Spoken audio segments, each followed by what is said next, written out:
Oh boy, if I survive this, it's just going to further embolden me to take more insane risks. Start to finish, this game is nuts. It's the world number one. Magnus Carlsen opening with pawn to e3. Already a dubious opening, but watch this. His opponent, 15-year-old Yaroslav Shevchenko, takes the center of the board and Magnus plays the Bong Cloud. It's one of the most popular openings called the Bong Cloud.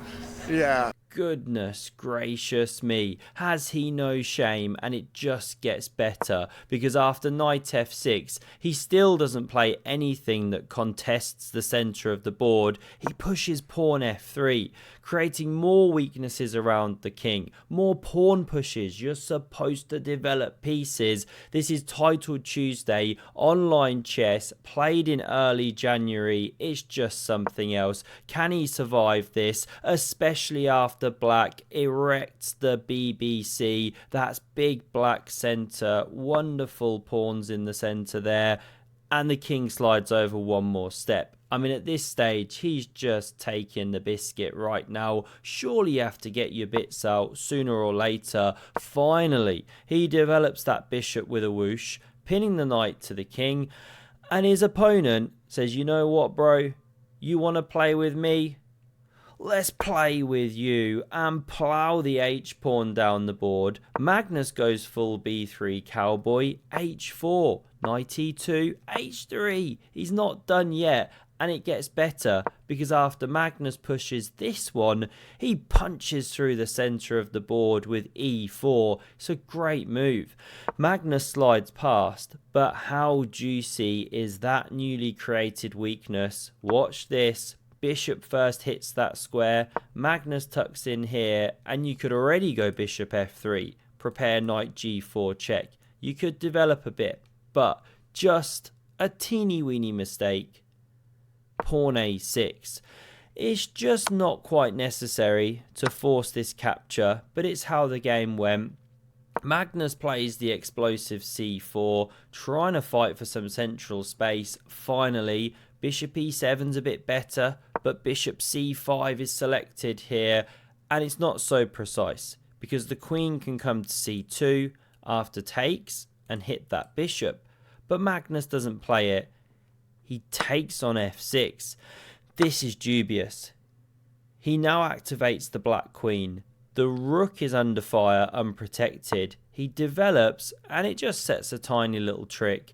Don't get too trigger happy with d4. Knight takes on e4, arrives on the board as a rude awakening. In the game, not castle's queenside, but one of the better moves, or rook d8, bringing it to the center. We saw this. Now it looks so natural. Hit the rook, it surely moves, but no.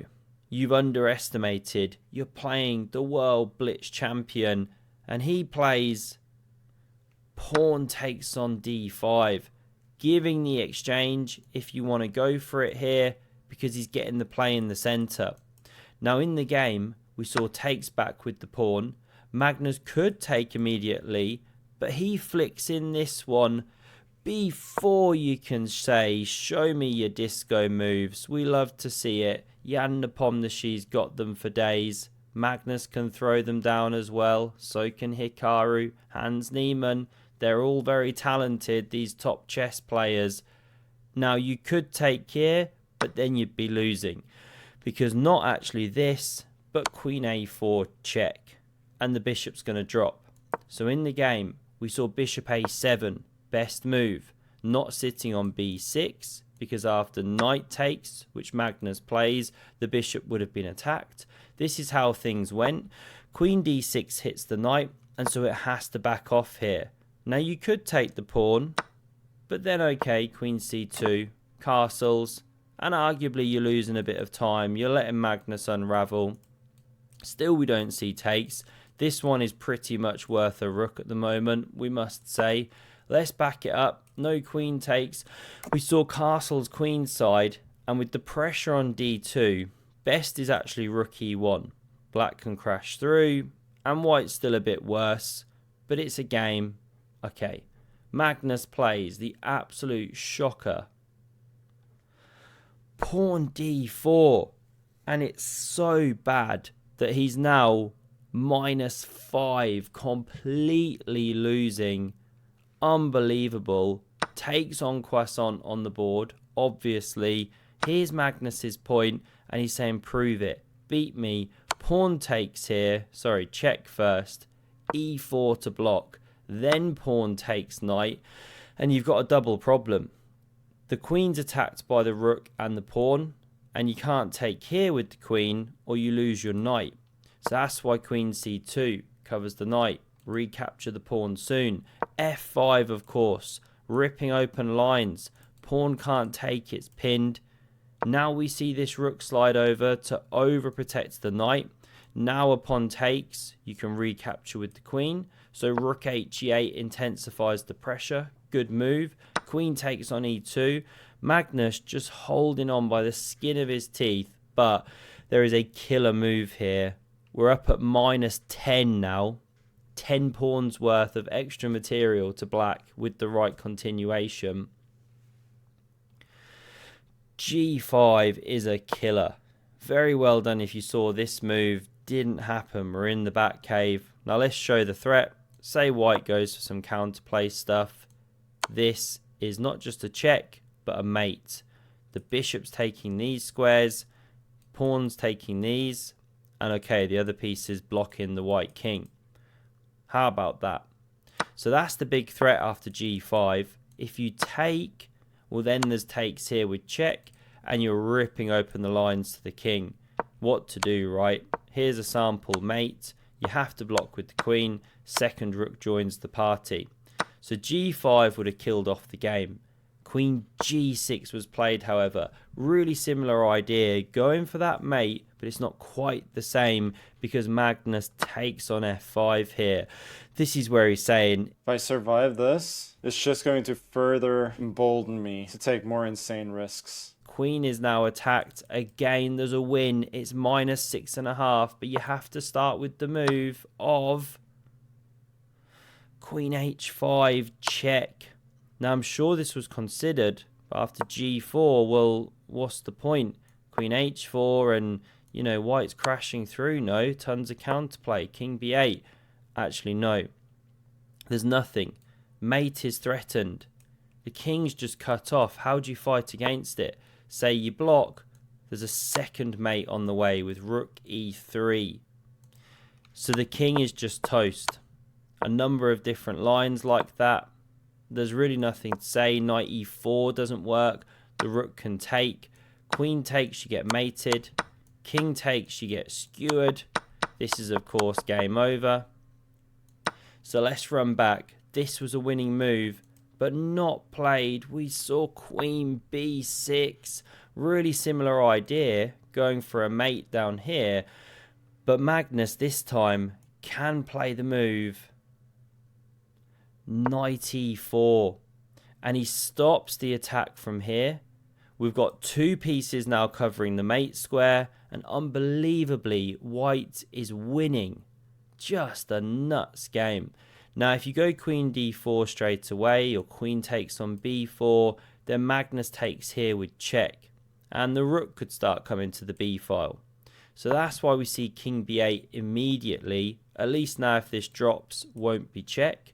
We see rook he1 to overprotect the knight. Rook d4 intensifies the pressure, and so the queen slides over. Keeps it covered. Rook ed8, doubling on the file, looking for this check, of course, but how about this?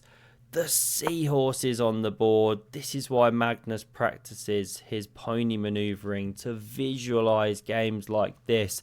It's just so brutal. King a8 was played, not the best, but at this stage it's getting so tough. Magnus is just killing your position lead despite the weakened king. It now steps to g4. Who does this? Who goes king e2, f2, f3, g4 and lives to tell the tale? Only one man in the world. Pawn here to try and rip open lines. Knight stepping to e6, forking, looking here in some lines, check. Takes, of course, with check.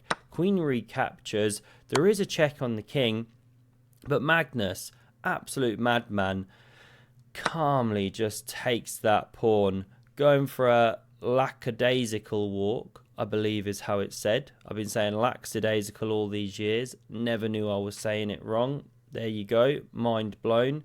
And if you keep checking, not played, well, you can step back up, and then if check, block with the knight. White's a lot better.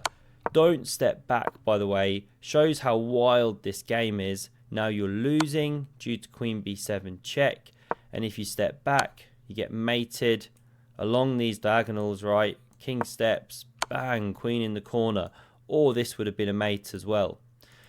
So you have to be a bit careful upon checks. Not back, but forward. Not played though. We saw rook d7 swinging, preparing to checkmate. So Magnus fights back with the killer move. Knight takes on c7 check, and it forced resignation. Now you shouldn't be allowed to put the knight on that square. It's protected too many times, no?